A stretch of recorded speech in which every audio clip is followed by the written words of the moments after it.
Ya, terima kasih untuk kesempatan melayani di GBI Gihon Pekanbaru. Terima kasih Pak Gede untuk kesekian kalinya saya melayani gereja ini. Saya akan sampaikan materinya dan setelah itu saya lebih senang bisa interaksi menjawab pertanyaan. Kalau menjawab pertanyaan berarti saya menyelesaikan masalah atau memenuhi kebutuhan, ya.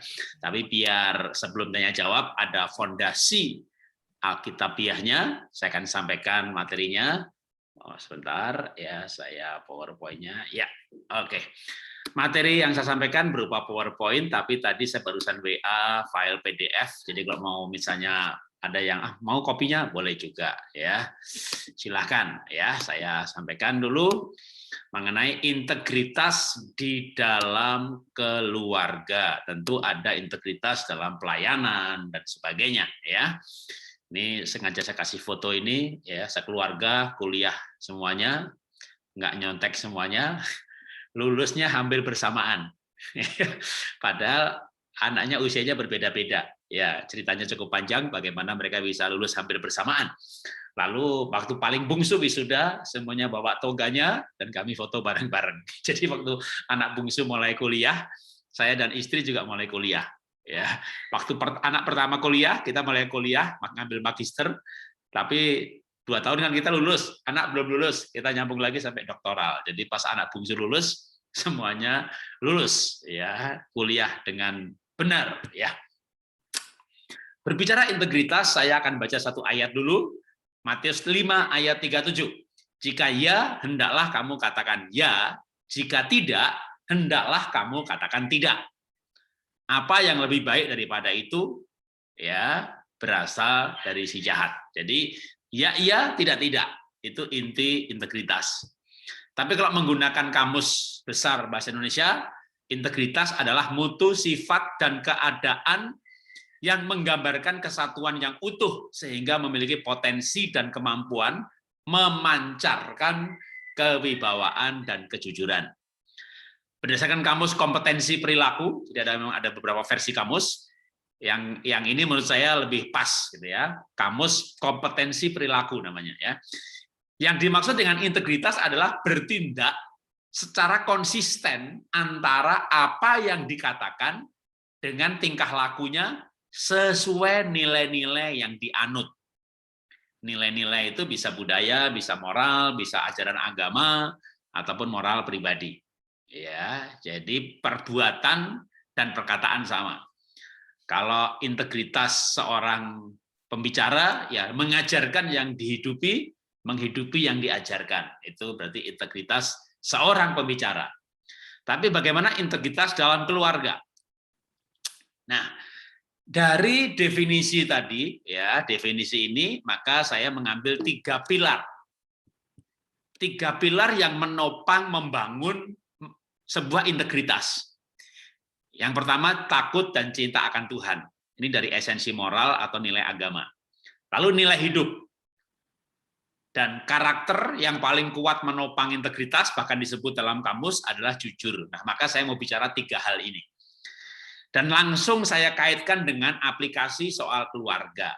Yang pertama, soal cinta dan takut akan Tuhan. Bentuknya apa nanti praktisnya? Kalau dalam pernikahan misalnya, ya, maka bentuk praktisnya itu setia. Banyak orang yang menyebut dirinya baik, tetapi orang yang setia, siapakah yang menemukannya? Setia di sini kalau King James really trustworthy. Jadi setia di sini adalah yang sungguh-sungguh bisa dipercaya. Jadi ini kalau dalam bahasa Ibraninya itu dilafalkannya aimun, yang artinya betul-betul bisa dipercaya, dan itu orang yang punya integritas, maka dampaknya, wujudnya, dia akan sangat bisa dipercaya karena sungguh-sungguh bisa dipercaya. Nah, sekarang kalau bisa dipercaya ini dalam pernikahan, maka tentu kalau kita punya pasangan yang bisa dipercaya, atau sebentar ya, saya stop dulu. Kalau kita punya pasangan yang bisa dipercaya, tentu kita tidak ada yang namanya cemburu. Ya, cemburu itu kan tanda cinta, Pak, bukan. Dunia mengajarkan cemburu tak ada cinta. Alkitab mengatakan kasih itu tidak cemburu. Kebalik-balik ya, emang kebalik dunia dengan kerajaan sorga. Kalau kita percaya sungguh-sungguh bisa dipercaya, berarti pasangan nggak akan cemburu. Saya dicemburui Pak, dua kemungkinan. Pasangan Anda yang trauma karena mungkin ayahnya, kakeknya, tetangganya, pamannya, teman di kantornya yang baik-baik tapi selingkuh, khotbah tapi selingkuh, akhirnya dia kayak terprovokasi. Jadi bisa karena pasangan yang salah kalau dia cemburu. Atau memang Anda yang tidak bisa sungguh-sungguh, ya percaya tapi nggak sungguh-sungguh gitu, karena ada beberapa hal yang mengkhawatirkan gitu, pernah bohong ya, pernah bohong putih, pernah nggak jujur. Wah itu makanya ya baik sih tapi nggak sungguh-sungguh bisa dipercaya. Karena itu dalam keluarga integritas ini akan membuat keluarga bahagia karena sungguh-sungguh dipercaya. Nah bahkan juga soal keluarga ini menjadi tolak ukur, indikator, kalau bagi saya sebut keluarga itu barometer. Sehingga Alkitab itu menggunakan di dalam keluarga itu dipakai sebagai syarat untuk melayani. 1 Timotius 3 ayat 1. Benarlah perkataan ini, orang yang mengendaki jabatan penilik jemaat menginginkan pekerjaan yang indah. Karena itu penilik jemaat haruslah seorang yang tidak bercacat, suami dari satu istri. Nah, berarti setia satu istri ya. Berarti bisa dipercaya karena tidak bercacat.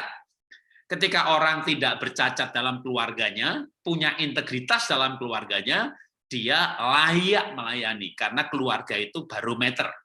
Ya. Nah, saya lanjutkan. Siapakah yang sungguh-sungguh bisa dipercaya? Mereka yang bisa setia dengan satu istri kalau menurut menggunakan Alkitab tadi. Dan itu menjadi syarat untuk penilik jemaat, atau sekarang namanya gembala atau pendeta. Alkitab juga mensyaratkan hal itu dalam 1 Timotius 3 ayat 2. Orang yang bisa setia dan jujur dengan istri akan setia dan jujur dengan orang lain, tapi belum tentu sebaliknya. Jadi ada orang yang jujur sama kongsinya, ya kan? Jujur sama temennya yang jujur bener, jujur sama sahabatnya jujur tapi sama istri nggak jujur loh. Karena ada pengusaha yang dikenal di kantor, di kalangan para bisnismen, udah integritasnya luar biasa, dia tuh orangnya jujur banget, istrinya diem aja. Bu, kenapa diem? Sama saya bohong. Ya, makanya orang kalau punya integritas dalam keluarga itu Alkitab menggunakan itu barometer. Ini orang yang layak melayani. Ya, betapa pentingnya integritas di dalam keluarga. Ya, kita lanjutkan lagi. Tapi bagaimana kita bisa setia dengan istri di zaman milenial, di zaman digital, di zaman pornografi ini? Maka cinta dan takut akan Tuhan. Tadi saya kasih tahu di depan, pilar integritas adalah cinta dan takut akan Tuhan. Outputnya, hasilnya dia akan setia, dihormati, pasangannya percaya, ya, layak melayani. Tapi gimana bisa seperti itu? Nah, maka cinta dan takut akan Tuhan. Contoh kasus paling gampang, ya. Contoh kasus adalah Kejadian 39 ayat 9b, ini kalimat yang diucapkan oleh Yusuf waktu diajak oleh istri Potifar untuk tidur bersama. Ya, tidur bersama itu tentu bukan merem gitu ya. Kalau merem bersama ya nggak dosa. Apalagi tidur bersama tapi beda tempat tidur gitu ya. Cuma bersama-sama waktunya tapi beda kawan. Enggak, ini hari demi hari Yusuf istri Potifar ini membujuk Yusuf untuk tidur di sisinya dan bersetubuh dengan dia. Wah, jelas banget. Alkitab itu jelas. Nggak perlu ditafsir-tafsirin yang dimaksud itu apa. Diajak bercinta. Nah, Yusuf itu nggak mau. Padahal yang ngajak ini istri bosnya. Memang nggak ada ayatnya sih kalau istri Potifar itu cantik dan seksi. Tapi saya menafsirkan namanya istri jenderal pada zaman dulu ya. Waduh, ya, jenderalnya Firaun, Potifar ini kan pasti cantik dan seksi lah. Jangan tanya ayatnya mana, nggak ada ayatnya. Tapi pasti cantik, seksi, dan ini istri bos. Waduh, kalau Yusuf mau nih, waduh, pasti nikmat, pasti menggairahkan, pasti dapat bonus, mungkin gajinya naik, dapat tips. Loh, kurang apa coba? Hah? Kurang ajar ya kan? Tapi Yusuf nggak mau. Loh, kenapa Yusuf nggak mau? Karena Yusuf punya konsep, Nah, konsep hidup inilah yang membuat Yusuf punya integritas. Nah, konsep itulah yang dimaksud dalam kamus tadi, perilaku yang didasari oleh nilai. Nilai-nilai itu menjadi paradigma, mindset, atau konsep. Nah, apa konsepnya Yusuf? Waktu dia diajak selingkuh, maka dia menjawab, saya tidak mau melakukan dosa yang besar ini terhadap Tuhan. Loh, Yusuf kan tidak diajak nyuri perpuluhan, bakar tabernakel atau tabut perjanjian, atau bunuh pendeta, atau merusak gereja. Pada zaman itu kemah pertemuan. Enggak. Yusuf nggak diajak tidak untuk ada yang hubungannya dengan ibadah, dengan gereja, dengan liturgi dan sebagainya, simbol-simbol agama, enggak. Diajak bercinta. Apalagi orang zaman sekarang milenial.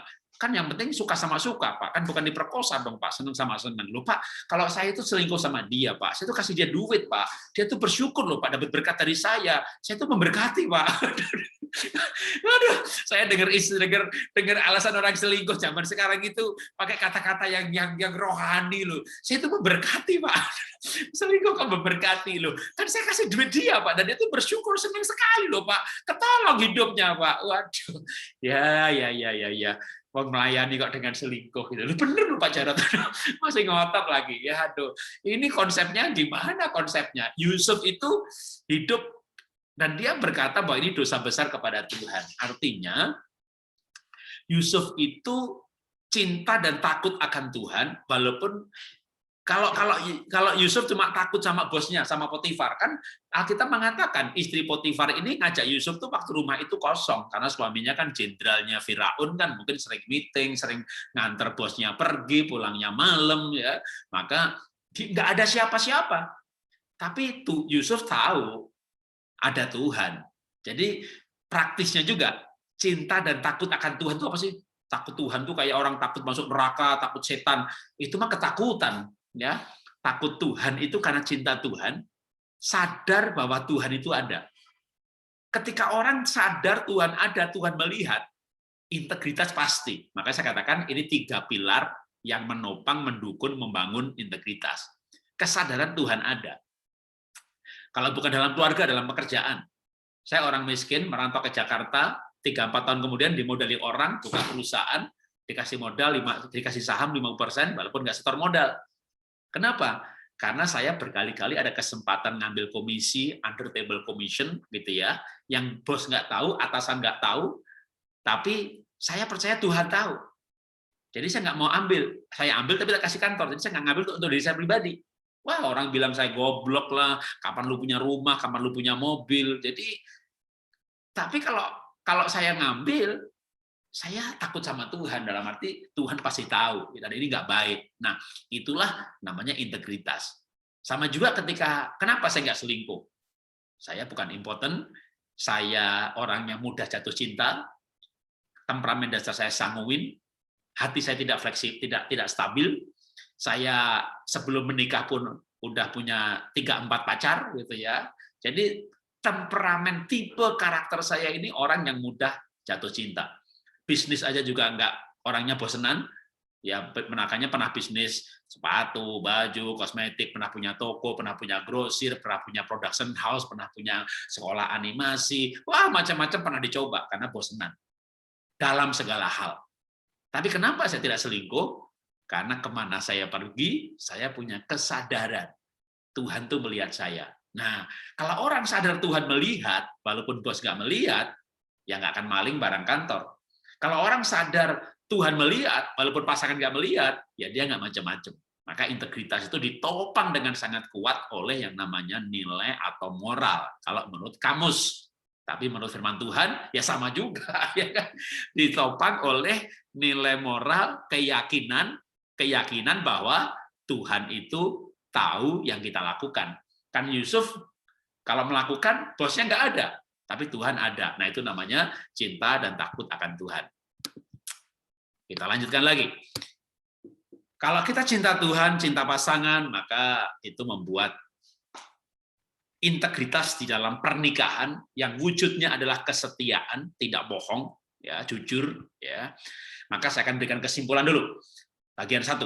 Integritas karena cinta dan takut akan Tuhan membuat orang setia dan keluarganya bahagia.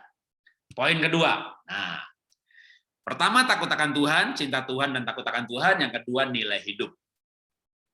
Contoh beberapa orang yang salah karena tidak punya nilai hidup. Pertama, kita melihat kasus anak Imam Eli yang dursila. Wah, bukan dursila lagi, yang bejat. Ya. Karena persembahan dimakan. Wah, itu mah masih nggak seberapa. Anak Imam Eli itu ada perempuan-perempuan yang datang ke kemah pertemuan untuk berdoa, gitu ya. Tetapi sama anak-anak Imam Eli itu perempuan-perempuan yang datang untuk berdoa, jadi kayak ke menara doa gitu, diajak bersetubuh. Itu kan bejat gitu ya. Tapi Alkitab juga menceritakan kenapa anak Imam Eli seperti itu. Karena Imam Eli menurut saya tidak punya nilai hidup walaupun dia hamba Tuhan. Kenapa? Karena Alkitab menulis bahwa Imam Eli itu memandang loba terhadap persembahan. Jadi kalimat memandang loba ini diucapkan Tuhan kepada Samuel tentang Imam Eli. Jadi memandang loba itu apa sih? Memandang loba itu memandang dengan sudut pandang cari untung. Jadi Imam Eli itu memandang loba pada persembahan. Jadi kayak orang melayani, tapi yang dicari untung. Padahal melayani itu kan korban, memberi. Ya, memberi apapun juga, memberi perhatian, memberi perasaan, memberi empati, memberikan hidup ini, memberikan keteladanan. Tapi ini Imam Eli ini kalau zaman sekarang kayak gereja mamon atau pendeta mamon, ya, bahkan ada yang menyebutnya gereja bisnis, gereja macam-macam yang benar-benar gereja kayak unit usaha untuk cari uang. Nah, itu kira-kira Imam Eli seperti itu, ya. Makanya anaknya hancur. Lalu siapa lagi contoh yang hancur hidupnya karena nggak punya nilai? Daud. Daud itu pemuji penyembah yang baik. Ya kan ada ya orang pemuji penyembah yang baik gitu. Tapi Daud ini bukan suami yang baik, dia selingkuh. Dia juga bukan ayah yang baik, anaknya berontak semuanya. Karena Alkitab mencatat Daud itu nggak pernah menegur anaknya. Dia mungkin sibuk bikin mazmur kali ya. Lagunya banyak banget. Tapi bagaimanapun juga akhirnya Daud bertobat. Ya, tapi dia bukan bapak dan suami yang baik. Nah, itu juga karena dia nggak punya nilai, seperti Yusuf. Makanya dia selingkuh. Nah, waktu selingkuh itu dia ditegur dengan kalimatnya Yusuf, tapi yang mengucapkan Nabi Nathan. Nabi Nathan kan negur Daud apa? Kamu melakukan kejahatan yang besar kepada Tuhan. Waktu kamu menghampiri Batsheba dan membunuh Uria. Jadi tidak punya nilai hidup. Untung aja Daud akhirnya bertobat. Contoh lagi yang tidak punya nilai hidup, ya Salomo. Salomo tuh akhirnya ya kebanyakan istri dan akhirnya jatuh dalam penyembahan berhala karena istri-istrinya. Jadi dia hidup sukses, kaya, terkenal, ujung-ujungnya buat perempuan. Nah, nilai hidup itu misalnya gini, apa nilai hidup soal uang? Nilai hidup soal uang itu gini, cari uang tuh nggak masalah, ya tidak dosa. Kaya tidak dosa. Tapi kalau punya uang buat apa? Nah, itu nilai hidup. Ya, saya mau pakai uang ini ya untuk dinikmati lah, mau saya kerja. Berarti nilai hidupnya, hidup ini menikmati, gitu ya. Kalau hidup ini untuk menikmati dan Anda sudah lahir baru, saya mau kasih saran sih, kenapa nggak mati aja ya? Kan mati masuk surga lebih nikmat dong. Coba nilai hidup Anda itu apa? Ya hidup ini Pak, supaya mumpung masih hidup Pak, kita makan yang enak lah gitu ya. Nanti kalau sudah mati kan nggak bisa makan lagi. Tunggu. Kalau orang yang lahir baru, mati masuk surga, di surga pasti enak. Buktinya ada orang kaya yang di neraka itu teriak sama Abraham, sama Lazarus, tolong dong kasih air dari surga. Berarti di surga ada makanan minuman gitu ya.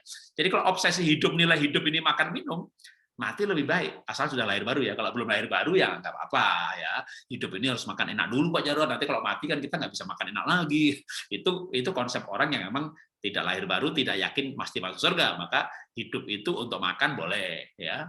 Hidup ini untuk jalan-jalan gitu. Ya udah mati aja gitu ya. Kenapa mati? Nah, kalau kita dalam Tuhan kan waktu kita mati, roh kita bukan di Hades tapi di Sheol. Bahkan kalau nanti Tuhan Yesus datang kembali, kita ikut turun lagi. Kita bisa menikmati bumi ini seperti Tuhan Yesus yang waktu setelah bangkit kan dia bisa makan ikan, tapi bisa menghilang, pindah tempat. Loh, Anda mau ke mana coba? Mau ke Swiss, mau ke New Zealand, mau ke Bali? dalam tubuh kemuliaan kita bisa keliling dunia ini gitu ya. Jadi kalau nilai hidup uang itu hanya untuk begitu, mati aja lebih bagus. Ya.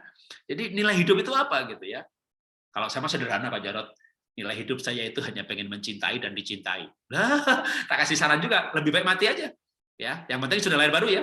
Kalau Anda lahir baru, maka daripada mencintai seseorang di dunia ini Anda nggak dicintai, malah sakit hati. Mati aja ketemu Tuhan Yesus yang pasti mencintai saudara. Jadi kalau orang lahir baru ditebus dengan mahal, diselamatkan, harus punya nilai hidup yang lebih sekedar dari mencintai, dicintai, pengen kaya, sukses, terkenal, makan, minum, jalan-jalan. Itu semuanya keinginan orang dunia. Bukan kita nggak boleh, tapi kita harus punya lebih daripada itu. Bicara nilai hidup. Ya, dan kalau kita nilai hidupnya lebih daripada itu, kita akan tabah sekali menghadapi keadaan seandainya kehilangan semua itu, gitu ya. Nah, nilai hidup apa yang membuat orang punya integritas? Ya, kalau saya ambil dari Paulus. Dalam Filipi, Paulus berkata, Filipi 1, 21-26. Kalau saya harus hidup, kenapa dia berkata harus hidup? Karena ayat di atasnya, aku pengen pergi dan diam bersama dengan Kristus, itu jauh lebih baik. Jadi Paulus itu sebenarnya secara pribadi dia pengen mati, kan mati masuk surga, gitu ya. Jadi, kalau boleh suruh pilih nih, pilih mati atau pilih hidup? Ya pilih mati lah. Kalau saya aja kan Paulus, saya aja ditanya, Pak Jarod, pengen mati atau pengen hidup? Ya pengen mati lah. Mati masuk surga gimana nggak pengen saudara ya. Loh, kalau orang bukan orang Kristen, belum lahir baru, mati masuknya Hades. Ya kan? Tapi kalau orang Kristen mati seperti yang Tuhan Yesus, engkau bersama dengan saya hari ini di Firdaus atau Seoul ya. Jadi tempat matinya aja udah terpisah. Kita akan ketemu Abraham gitu ya. Kan enak dong ya. Kita ketemu Tuhan Yesus, nggak ada tagihan, nggak ada deadline ya kan, nggak ada yang mengkritik.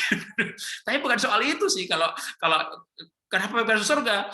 Kan nggak ada yang mengkritik, karena nggak ada tagihan, karena nggak ada yang jahat. Ini berarti pengen masuk surga karena kepahitan. Karena di bumi menderita. Ya, kalau Paulus bukan begitu. Paulus tuh pengen masuk surga karena ketemu Tuhan yang dia cintai, itu bukan karena di bumi penuh penderitaan. Enggak. Jadi, tapi Paulus berkata, lebih perlu bagiku kalau saya hidup. Kalau dipikir untung rugi, lebih untung mati. Senang tidaknya, lebih senang mati. Ya, tapi lebih perlu bagiku untuk hidup karena kamu. Jadi Paulus berkata, kalau saya hidup, berarti saya mau berbuah. Nah, itu nilai hidup yang paling ilahi. Dan menurut saya, nilai hidup yang paling relevan buat orang yang sudah diselamatkan. Selebihnya nggak relevan sebenarnya. Ya, kalau bicara nilai hidup atau tujuan hidup. Nah, kalau kita punya tujuan hidup seperti itu, maka tentu kita akan menjalani hidup ini dengan integritas. Namun kita kasih kesaksian bergampang ya, dengan foto ini foto apa sih? Foto lagi selfie video ya. Kemana pergi bawanya kamera, narsis bukan, bikin program inspirasi dari tahun 2009 sampai hari ini. Berarti sudah 12 tahun saya mengisi program inspirasi di live channel, program 5 menitan ya, sebulan 12 episode 2009 sampai hari ini. Program yang sama, file yang sama, masuk ke beberapa TV yang lain, dan audionya masuk ke beberapa ratus radio. Jadi anak saya itu sempat nanya, sebelum dia tahu, dia nanya. Sekarang dia udah tahu kan.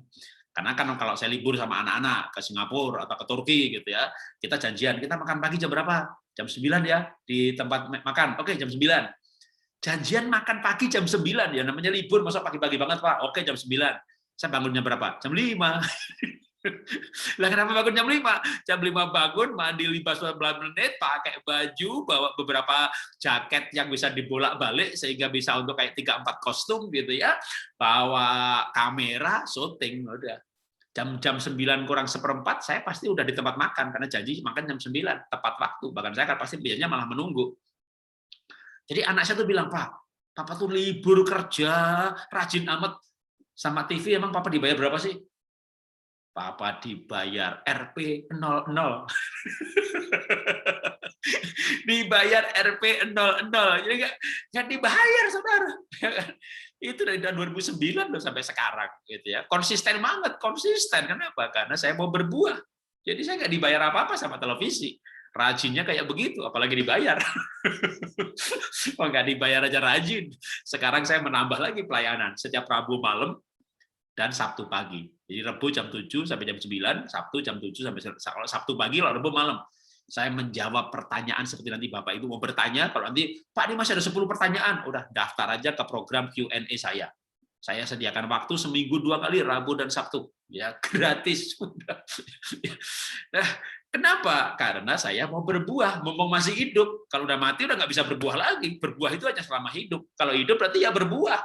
Berbuah bisa lewat pelayanan, lewat khotbah, lewat kesaksian, lewat buku, nulis buku, bukunya dijual, buat pelayanan juga, buat membiayai pelayanan ke daerah-daerah, pelayanan ke pedalaman. Ini anak-anak saya bawa. Nah, sekarang gimana nilai hidup ini dalam keluarga? Kalau tadi yang pertama tadi takut akan Tuhan, contohnya kesetiaan dalam pernikahan. Sekarang nilai hidup dalam keluarga, saya kasih contoh, Pak, Bapak punya nilai hidup. Hidup ini melayani, punya uang buat pelayanan, punya talenta buat pelayanan, pandai ngomong buat pelayanan. Tapi gimana Pak dalam keluarga? Gimana membuat anak-anak juga seperti itu? Nah, gimana menularkan nilai hidup? Nilai hidup itu dihidupi, maka akan menjadi teladan. Dan mengajarkan nilai hidup yang paling bagus, paling mudah juga adalah dalam kebersamaan yang menyenangkan dalam kegiatan nilai hidup. Kegiatan menjalankan nilai-nilai hidup. Oke, kita kasih cerita dari gambar tadi. Oke, gambarnya saya munculkan lagi ya. Ini anak-anak saya, sekeluarga, anak nomor 2, anak nomor 3, ini anak pertama, ini istri saya. Sayanya di mana? Ya, yang pegang kamera lah. Ini di bawah ini sayanya ada karena pakai tripod ya. Nah, ini kita sekeluarga ke Mentawai. Jadi anak saya nomor 1, nomor 2 sekolah di Singapura. Liburan saya bawa ke Mentawai. Mentawai waktu itu, waduh, kalau ke sana itu naik kapal malam, jam 7 malam, jam 5 pagi baru nyampe Mentawai. Nah, di Mentawai kita masuk lagi ke pedalaman sehingga pakai naik ojek ke gereja, ada juga yang jalan kaki 1,5 jam. Dan di sana waktu itu nggak ada sinyal. Saya pikir anak saya kapok, karena kan dia sekolahnya di Singapura, dari Sektri, kelas 3 SMP. Tapi ternyata justru dia lewat diajak praktek langsung ke pedalaman, dia bisa melihat bagaimana respon masyarakat di situ menyambut kami, menyambut saya, karena saya buka TK di situ. Ya. Ada lebih 30 TK pemulihan yang saya bangun di berbagai desa di Mentawai. Dari 30-an itu yang kita bangun sudah 15 lebih. Tahun ini aja kami bangun 2. Ya, satu sekolah kira-kira 150 sampai 200 juta. Jadi tiap tahun kami bangun dua konsisten dari tahun 98. Nah, dan waktu itu anak-anak nggak tahu kalau saya tuh begitu ya, tahunya pergi ke pedalaman, ya kan di rumah juga nggak cerita-cerita bangun apa berapa gitu ya. Tapi ketika anak sudah mulai gede, diajak ke pedalaman, nah mereka melihat di desa di mana tadinya nggak ada TK pemulihan, nggak ada PAUD kami gitu kan. Anak kelas 1 SD, kelas 2 SD masih belum bisa baca. Kita buka sekolah di situ, PAUD aja. Waduh, lalu mereka bisa baca. Kan orang tuanya senang dong. Jadi waktu kita datang, wah, ada yang panjat kelapa, cari kelapa buat Pak Jarot, ada yang cari ikan buat Pak Jarot. Itu penduduk nyambutnya tuh kayak, ya padahal kita bikin TK yang sederhana. Ada yang cuma 25 juta, ada yang 15 juta. Kalau muridnya udah 30-40 konsisten 1-2 tahun, baru kita bangunkan yang permanen itu bisa 150 jutaan. Gitu ya. Tapi sebelumnya ada yang cuma bekas rumah Pak RT, Pak Lurah direnovasi gitu ya, cuma dicat, udah 10 juta jadi begitu ya. Tapi kan bukan nilai rupiahnya sebenarnya, tapi dampaknya itu.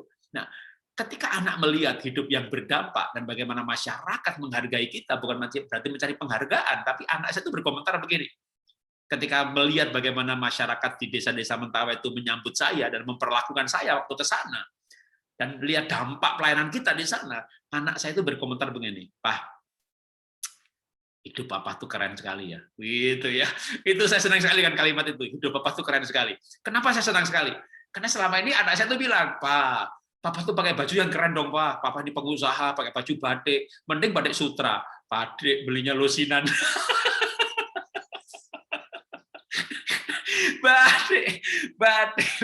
batik sutra tuh satu baju bisa 2-3 juta loh. Saya nggak masalah sih, kan kita punya perusahaan IFA dahsyat, pegawainya aja 200, operasional bulanan aja 2,5 miliar gitu ya. Omset puluhan miliar tiap bulan. Mau beli yang 5 juta satu baju juga nggak masalah gitu. Tapi saya pikir 5 juta mahal banget, beli 5 baju 25 ya, jadi satu sekolah di pedalaman. Jadi baju saya begini nih, Saudara. Ini baju dulu sekarang ya begini-begini modelnya.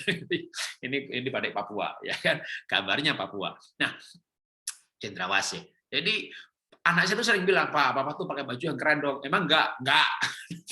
Anak zaman sekarang ini jujur-jujur ya, berani loh ngomong sama orang tuanya, Papa enggak keren gitu. Kalau zaman dulu mana berani.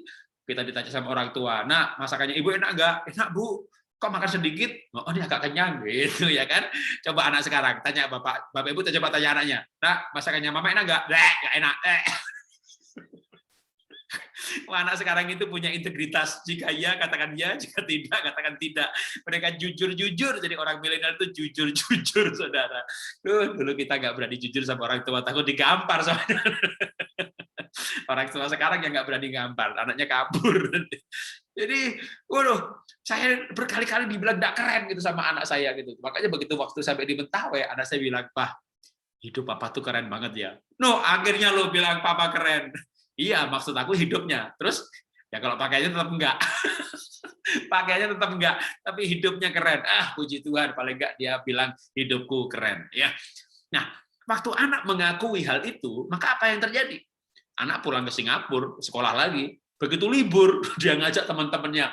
Dia ajak teman-temannya 17 orang waktu itu, yang ngajak teman-teman dari berbagai negara, teman sekolahnya di Singapura, dibawa ke Mentawai, bawa laptop bekas, bawa lampu dari tenaga matahari, bawa benih padi. Pokoknya sebelum dia cari dana, ngarmen di Orchard Road. Wah, kita bikin mission trip ke Mentawai. Waduh, setiap tahun akhirnya anak saya bikin mission trip gonta-ganti antara ke Sulawesi, ke Mentawai, kemana.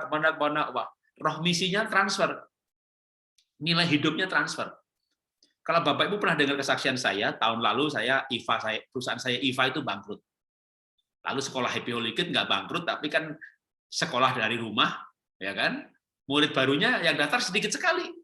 Jadi udah setahun ini kita nggak bisa ngambil uang dari sekolahan, rugi, bahkan nombokin dikit-dikit. Wah, saya sempat mikir, kalau saya sih yakin pasti hidup, tapi gimana dengan pelayanan gitu kan? Wah, anak saya nomor 1, nomor 2 di Singapura, Pak. Sekarang saatnya saya ikut korban buat pelayanan papa di Mentawai, gitu. Maksudnya, ya kalau papa mau bangun sekolah, aku ikut bangun. Jadi ada orang yang nggak, Pak Jarod kesaksian bangkrut, tapi itu bangun sekolah di Mentawai 2, gitu. Oh iya, saya bangkrut, tapi Tuhan saya nggak pernah bangkrut. Jadi yang bangun anak-anak, teman-teman semuanya, tetap pelayanan jalan terus. Wah, Tuhan dahsyat sekali, karena nilai hidupnya diwariskan. Yang paling saya bikin bahagia di tengah kebangkrutan saya tahun ini adalah, dan saya bangkrut ruginya lebih di atas 100 miliar ya, dan bangkrut betul-betul ludes, jadi nggak punya deposito, nggak punya tabungan, ya nggak punya emas permata lagi gitu ya, kan sebenarnya itu udah dijualin sebelum bangkrut. Waktu anak mau nyelesain kuliah, anak paling kecil mau selesai kuliah, saya harus jual mobil. Jadi waktu bangkrut itu masukin pandemi tahun 2020, masuk pandemi itu duit hanya cukup buat 3 bulan. Gitu ya, waktu kami rapat keluarga, kita punya duit cukup bisa buat berapa lama nih gitu, buat 3 bulan, waktu itu berarti Mei, Juni, Juli, tahun lalu nih, hanya buat 3 bulan, sampai sekarang nggak mati-mati. Nanti kalau mau bertanya, boleh, itu gimana tuh Pak, duit buat 3 bulan, ternyata bulan Juli tahun lalu sampai sekarang kok nggak mati-mati, gitu ya, ya Tuhan yang pelihara, gitu ya. Tapi kembali lagi soal nilai hidup. Ketika nilai hidup ini bisa diwariskan, nah, maka anak akan menghidupi dengan cara yang sama. Oke, saya simpulkan dulu. Nilai dan tujuan hidup bagi Tuhan mendorong seseorang hidup mulia. Mulia karena berguna bagi sesama. Itulah integritas. Nah, yang terakhir. Menurut kamus tadi, integritas itu jujur. Ya, iya, tidak, dan ditekankan lagi perilaku, perkataan, perbuatan sama, dan jujur mendapat penekanan dari pengertian integritas. Nah, orang itu jujur bisa dipercaya. Ya, Amsal diulangin lagi sebenarnya dengan ayat ini, yang esensi yang tadi juga sudah ada. Soal tadi dapat dipercaya, sungguh-sungguh dipercaya karena aplikasinya untuk pernikahan, sekarang dapat dipercaya dalam arti jujur. Nah, itulah yang Alkitab ajarkan. Kalau jujur maka akan mendapat banyak berkat. Saya bersyukur walaupun orang tua saya miskin, ini gambar bapak saya, depan rumahnya dari bambu, ya, lantainya tanah, atapnya daun, dan ini ternyata lukisan ini sekarang menjadi lebih berarti bagi saya, gitu ya. Tadinya nggak terlalu berarti, maksudnya bapak saya berdiri dan sebelahnya lukisan semuanya. Nah, stop scan-nya dulu, lihat latar belakang saya dulu dong, itu lukisan juga, itu lukisan saya. Dan itulah sebenarnya yang bikin saya hidup dari bulan Mei tahun lalu sampai hari ini. tiap minggu jualan lukisan. Jadi umur 58 tahun ganti profesi baru. Karena betul-betul yang pendapatan dari sumber yang lain nol gitu ya. Tapi Tuhan pelihara dari lukisan. Itu ajaib sekali. Ya, karena orang yang jujur itu mujur. Firman Tuhan berkata bahwa orang yang bisa dipercaya mendapat banyak berkat. Bukan berarti nggak ada masalah.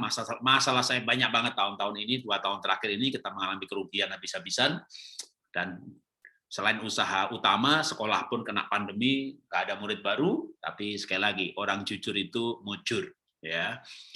Kalau kembali ke cerita tahun 90-an, maka saya dimodali orang juga karena kejujuran saya, sehingga orang miskin ini akhirnya bisa punya perusahaan karena kejujuran saya dihargai oleh orang yang punya uang. Dihargai dengan 50% saham. Penutup sebelum kita masuk tanya jawab. Kejujuran karena memiliki karakter ilahi.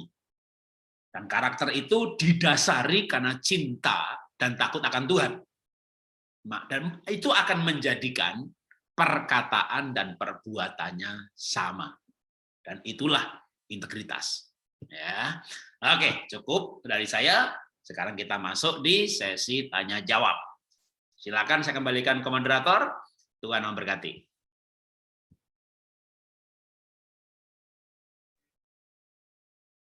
Mudah-mudahan waktu saya tidak nabrak random, tapi kayaknya kelamaan dikit. Baik, Shalom Bapak Ibu semua. Silakan buat Bapak Ibu yang mau bertanya, silakan ketik di kolom chat yang ada di Zoom ini. Siap Pak Jarod yang akan menjawab. Baik Pak Jarod, saat ini ada satu pertanyaan yang sudah masuk duluan tadi. Saya boleh bertanya dengan Bapak? Ini dia. Ini agak teknis nih nampaknya Pak Jarod. Boleh. Pertama tentang manajemen keuangan Pak. Nah, ada seorang ibu bertanya, Pak, bagaimana dengan manajemen keuangan yang benar dalam keluarga agar terhindar dari konflik? Yang pertama adalah, apakah semua uang harus diserahkan ke istri atau separuh saja, Pak? Bagaimana, Pak? Kita coba menghubungkan dengan tema integritas, ya. Yang pasti Alkitab tidak ada ayatnya bahwa uang itu istri yang pegang. Itu tidak ada ayatnya. Kalau mau mengikuti orang Yahudi, maka laki-laki yang pegang uang. Dan laki-laki yang mendapat warisan, wanita nggak dapat warisan. Dibalik kalau Minang, ya Padang, Minang itu perempuan yang pegang uang dan perempuan yang dapat warisan. Tapi itu budaya, ya. Nah, yang ada ayatnya itu Bilangan pasal 30 berbicara soal nasar, tapi di situ ada mengenai uang. Di mana kalau suami bernasar untuk memberikan kepada Tuhan kayak nyumbang janji iman, atau istri sebaliknya, maka istri bernasar kepada Tuhan untuk nyumbang, maka bisa dibatalkan oleh pasangannya, dan itu tidak dosa. Jadi nasar itu nggak boleh batal sebenarnya. Tapi khusus soal uang, Tuhan nggak mau terima persembahan di mana suami istri tidak sehati. Sehingga kalau suami membatalkan janji iman istri, maka Tuhan tidak akan menghukum. Itu esensi dari Bilangan pasal 30. Nah, dari di situ ada esensi bahwa keuangan itu yang penting adalah kesepakatan dalam pengeluaran. Ya, selama kesepakatan dalam pengeluaran, maka siapapun yang pegang tidak masalah. Jadi misalnya suami cari duit, yang nyari kan punya yang suami. Walaupun yang nyari suami milik bersama. Yang pegang siapa? Istri nggak masalah sebenarnya, asal sepakat pengeluarannya. Jadi yang penting istri itu pegang. Cuma pegang, jangan merasa memiliki lalu mengeluarkan tanpa bilang ke suami gitu ya. Jadi yang dilarang Alkitab itu mengeluarkan tanpa kesepakatan. Jadi sebenarnya siapapun yang pegang boleh saja ya. Kalau saya sih menyarankan kalau ibunya nih murah hati, suka menolong, udah jangan pegang duit nanti habis. Bapaknya murah hati, suka menolong kayak saya begini. Berapapun duit yang saya pegang habis, aduh. Saya sempat beberapa tahun saya pegang sebagian, tak pegang sendiri gitu. Yang saya pegang habis, yang waduh. Akhirnya belakangan istri yang pegang aja. Atau saya menikah 31 tahun ya, jadi saya punya pola keuangan berubah-berubah ya, karena seiring dengan kepercayaan juga kan, nggak langsung ya. Saya tidak menikah langsung 100% percaya sama istri gitu, nggak, jujur nggak. Jadi waktu awal menikah saya kerja, istri kerja. Dia pegang duitnya dia, saya pegang duitnya saya gitu. Tapi kita sama-sama cerita gitu ya, sama-sama sepakat. Bayar uang pangkal sekolah saya, SPP-nya kamu, Kamu nabung buat beli mobil, saya nabung buat beli rumah. Jadi ada tabungan pos-posan, tapi itu kayak sepakatnya begitu. Gitu. Nah, kenapa begitu? Karena dulu saya belum percaya banget sama istri. Saya mikirnya kalau istri pegang uang, memang dia pandai sih, pandai. Oh, bahkan terlalu pandai, pandai sekali pegang uang. Sudah masuk, udah bisa keluar, bahkan repot kan. Nanti kalau saya pengen mengeluarkan buat bantu adik, bantu ibu, lalu dia nggak setuju, kan repot gitu ya. Jadi dulu kami pegang masing-masing. Sampai akhirnya saya mengenal integritas istri saya. Dia nggak nyuri, dia nggak bohong, dia nggak nyolong, dia nggak bohong. Bahkan dia mencintai keluarga saya lebih daripada saya. Misalnya saya mau ngasih uang ibu saya 1 juta, lalu istri saya usul 1,5 lah, kasihan. Dia usul lebih banyak gitu lah, ngapain aku diam-diam sembunyi-sembunyi? Udah aku kasih dia aja semuanya. Maka akhirnya kalau saya menikah 31 tahun, nggak langsung juga ya, tahun ke-10 atau tahun ke-15 itu betul-betul semua duit saya dia yang pegang. Kalau ada yang saya pegang juga, saya ada tabungan gitu ya. Biar kalau misalnya mau ke luar negeri urus visa gampang, nggak perlu pakai surat nikah, dan tabungan istri disertai surat nikah, tapi tabungan saya pun cukup bukti untuk dapat visa gitu ya. Tapi terbuka, jadi kalau istri saya mau ke bank gitu, titip di print sekalian gitu ya. Jadi kita terbuka gitu ya. Jadi soal yang megang uang siapa, bisa siapa saja. Kalau istrinya model impulsif itu nggak terencana. Ya, Pak, aku ke mall ya, beli beras. Wah, seneng dong suaminya punya istri perhatian, beli beras, berambang, bawang, garam. Boleh. Itu ke mall ya.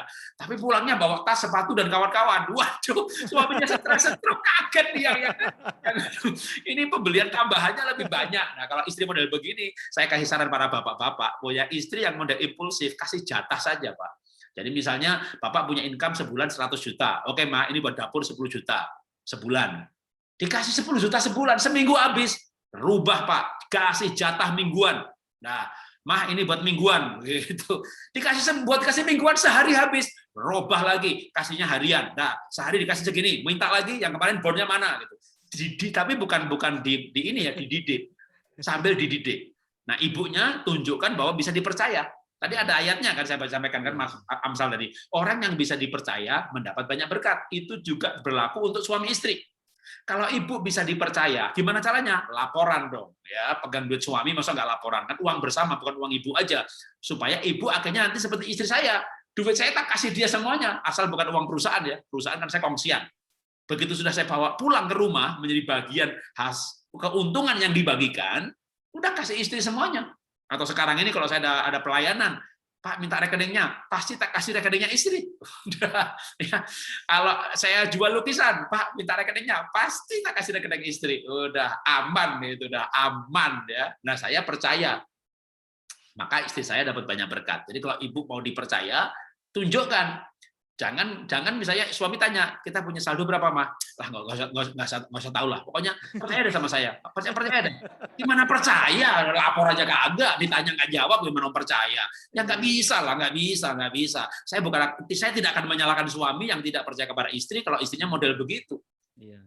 Tapi istri harus membuat dirinya bisa dipercaya, akuntabel. Apa itu akuntabel? Ibu coba 3 bulan, 4 bulan gitu ya, mencatat semua pengeluaran. Catat semuanya supaya 3 bulan ke depan bisa dievaluasi. Oh, ternyata buat kolektor kebanyakan deh. Nggak sadar sih, doa pagi, doa malam, kolektor semuanya. Gitu sebulan 5 juta gitu ya. Nggak apa-apa kalau income-nya 100 juta ya kan. Nah, kalau income-nya pas-pasan 10 juta ternyata 5 sebulan bisa dievaluasi kalau dicatat. Catat semuanya. Jangan begini, suami kasih uang 10 juta. Lalu akhir bulan bikin laporan, meleset 2 juta. Ya pokoknya kamu percaya sama saya deh. Gimana mau percaya? Keluar masuknya ada miss 2 juta gitu ya. Catat kalau perlu naik angkot 5.000 tulis gitu ya. Ya nggak usah minta tanda tangan sama supir angkotnya. Pak supir tanda tangan nih nggak usah, tapi ditulis gitu loh, ditulis sehingga masuk 5.920 keluar 5.905 masih sisa nih Pak 15.000. Akuntabel. Hanya orang yang akuntabel yang bisa dipercaya. Kalau sudah dipercaya, nanti nggak mencatat lagi nggak masalah. Tapi lewat kebiasaan mencatat dulu untuk membangun pola dan mengevaluasi. Jadi kalau dicatat baru bisa dievaluasi. Kalau enggak kan, ya saya nggak tahu sih kemana aja Pak. Pokoknya ya percaya sama saya, tapi ini kurang nih. Ngebor sana, ngebor sini, ngutang sana, ngutang sini. Kalau kita biasa mencatat, nanti kita bisa evaluasi. Oh, kita beli kopi kebanyakan loh. Minum kopi itu glegek. glegek ini 10.000, nggak terasa. Pagi kopi 10.000, glegek, sore 10.000, glegek 20.000, satu hari 20.000. Itu baru suami. Nah anaknya juga 3 orang ngopi juga 80.000, satu hari 80.000, 1 bulan 2,4 juta. Coba beli kopi tubruk 200.000, beda 2 juta loh. Beli kopi tubruk asli. Kopi tubruk kayu Aceh itu yang kopi nggak dicampur, beli kopi tubruk yang baru digiling itu rasanya sama. Ya nggak keren dong Pak Jarod, masa anak muda minum kopi tubruk. Makanya beli gelas Starbucks isinya kopi tubruk gitu loh ya. Itu nanti hasil evaluasi itu bisa seperti itu. Jadi ini keuangannya pasti nggak akan kekurangan. Dan dengan hidup seperti itu bisa dipercaya sampai nanti berkatnya melimpah, ya sudahlah. Jangankan Starbucks kurang enak, kopi luwak yang 1 kali minum 70.000 cegluk, wah sehari 3 kali nggak apa-apa, nggak apa-apa, nek ono duite. Baik. Ya, oke, saya kembalikan lagi moderator. Ya. Baik, puji Tuhan, thank you Pak. Nah ini ada pertanyaan lagi nih, bagaimana cara melibatkan visi kita kepada anak jika anaknya tidak punya panggilan yang terdapat pada visi orang tuanya, Pak? Wah, ini yang nanya pasti hamba Tuhan ini. Jangan-jangan Pak Gede. Ya enggak lah, siapa saja. Bisa ketua sel group, bisa ketua pos PI, bisa siapa saja. Ya Bang, ini pertanyaan di mana-mana ya. Gimana orang tuanya, dan bukan hanya soal pelayanan loh, perlu juga perusahaan. Bapaknya punya trading, bapaknya punya pabrik. Ya, anaknya sekolah di luar negeri, sekolahnya animasi, komputer, sekolahnya mengenai grafis, atau mungkin bahkan saham. Nggak tertarik lah sama toko kelontong bapaknya atau toko besi bapaknya gitu. Dia nggak tertarik, sampai dia nyoba bikin kafe yang modern. Ini usaha milenial tuh kafe. Wow, ada buka kafe, itu jebret, rugi. Dia buka saham, rugi. Begitu rugi-rugi baru mikir, bapakku pakai kolor, kaos oblong, punya toko kelontong, tapi bisa nyukulin aku keluar negeri. Ternyata duitnya lebih banyak. Setelah rugi berkali-kali baru dia sadar dan berani, dan baru bantu orang tuanya gitu ya. Kadang-kadang bisa begitu. Nah, gimana supaya anak itu menangkap? Nah, kalau bisnis lebih gampang ya. Kalau bisnis usaha itu ya kadang kalau anak nggak nangkep itu kadang kita harus ikhlas ya. Bapaknya punya usaha toko besi yang nggak digital, nggak milenial, tapi untungnya banyak. Dan anaknya ngotot minta modal bikin kafe, bikin apalagi yang usaha anak muda zaman sekarang ini kayaknya keren gitu, production house. Oke, kalau Bapak punya tabungan misalnya 5 miliar. Bapak ikhlaskan aja ngasih modal anak 1 miliar dengan berkata dalam hati, jangan sampai rugi, tapi kalau rugi pun aku ikhlas gitu ya. Tetap punya hubungan baik dengan anak. Tapi begitu dia punya pengalaman gagal, karena hubungannya baik, dia akan balik sama kita. Dan waktu balik itu mungkin dia mau terbuka dengan visi toko kelontong yang tidak milenial tapi duitnya banyak gitu loh ya. Jadi itu visi itu kadang butuh mudah-mudahan nggak perlu sampai bangkrut gitu ya. Nah, tapi dalam kasus tertentu anaknya pinter, sekolah luar negeri lagi, ngeyel, itu kadang sampai harus begitu. Tapi yang paling gampang adalah ketika anak dari kecil memang dilibatkan. Ya, kalau misalnya usahanya toko besi, ya dia terlibat di toko, dia lihat bagaimana jumlah untungnya. Jadi waktu kuliah pun dia mulai mikir, gila kuliah begini-begini, kerja gaji segini, kalah nih sama papaku. Kalau begitu aku sekolah milenial digital, nanti pulang aku bantu toko papaku menjadi toko dengan platform jual online. Wah, jadi toko yang sama dimodernkan. Gitu. Jadi itu bisa ketika anak dilibatkan. Nah kalau dalam pelayanan sama, tadi saya sebenarnya udah cerita ya kesaksian. Bagaimana saya punya visi ini kan, saya memang bukan pendeta, yang nggak punya jemaat, nggak punya gereja, nggak punya impian, passion buka gereja. Saya adalah yayasan, membantu semua gereja, pengajar, nulis buku, dan bantu pendalaman. Itu mimpi visi saya kalau dipersingkat.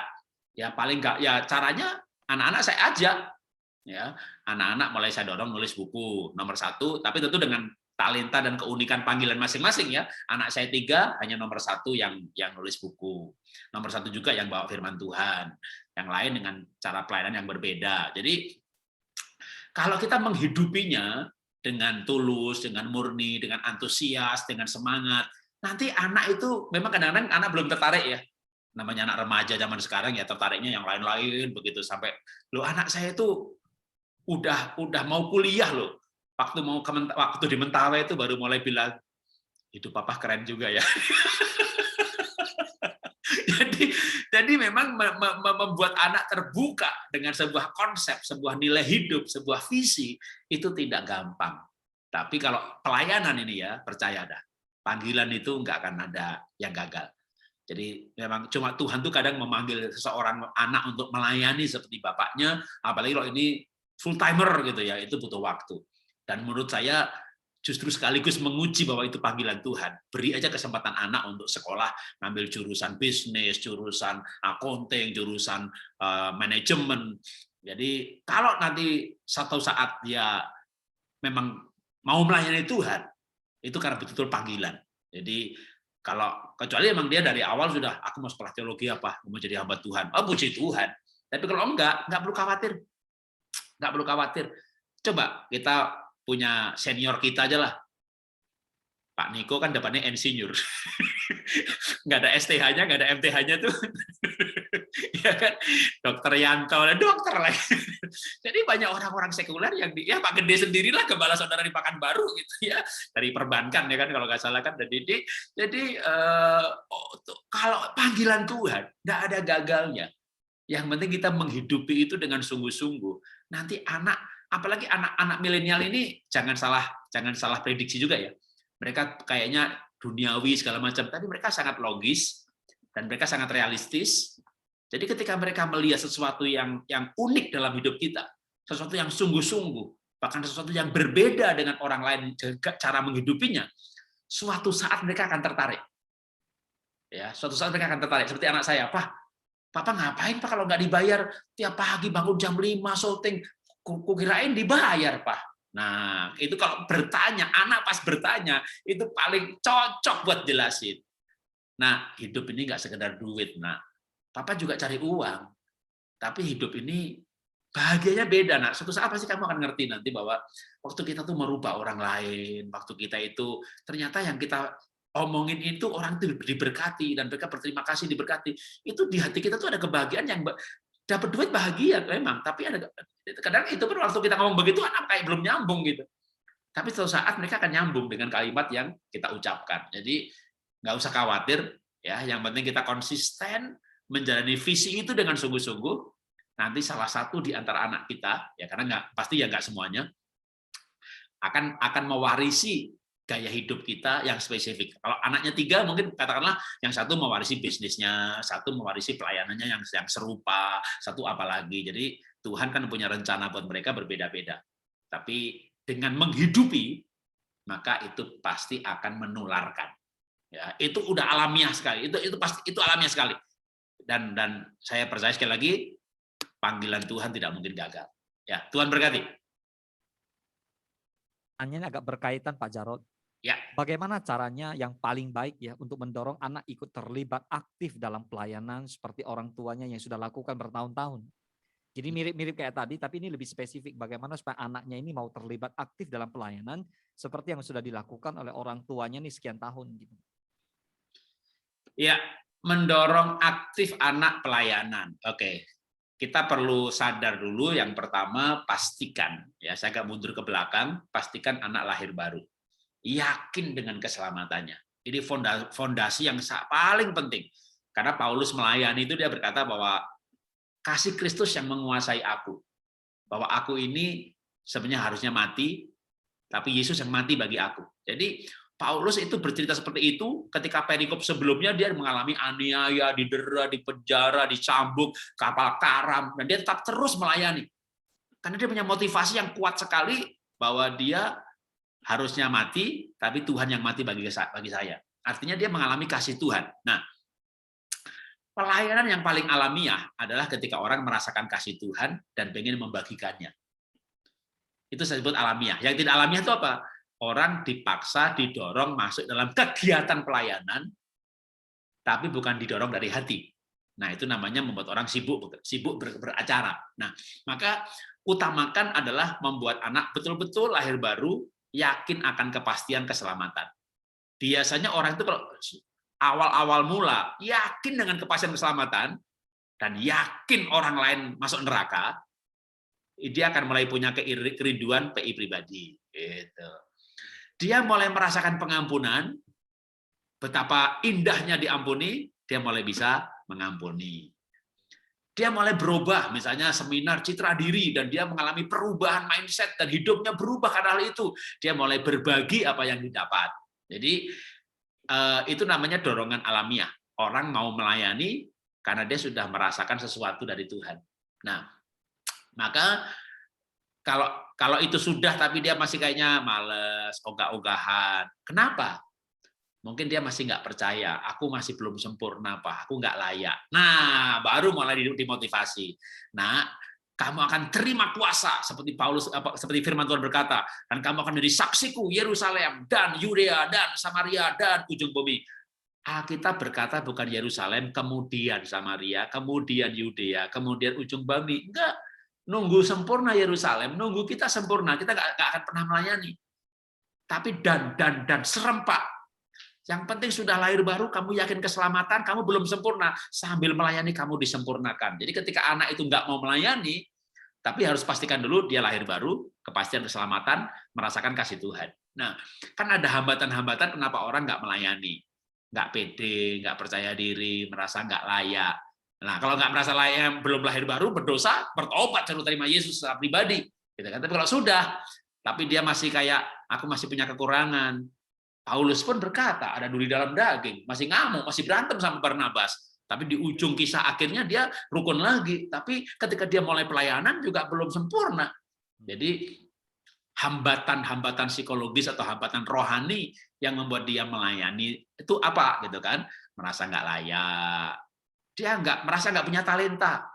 Nah, orang tua mesti tunjukkan, ya emang kakak melayani, dia bisa musik. Kamu nggak bisa musik, tapi kamu kan bisa ini. Ya, jadi kadang mungkin orang itu sudah punya kerinduan, tapi nggak tahu bidang apa. Nah, orang tua jangan memaksakan bidangnya, tapi kamu kalau ini kan bisa kan, gitu ya, administrasi komputer atau multimedia. Kamu nggak bisa ngomong, tapi kamu bisa ngedit. Nanti papa khotbah kamu yang ngedit, gitu. Ya, jadi ada anak yang senangnya di belakang layar, gitu ya. Nggak apa-apa lah, dimulai dengan yang begitu dulu. Jadi itu pun, tapi kita motivasi bahwa itu juga pelayanan.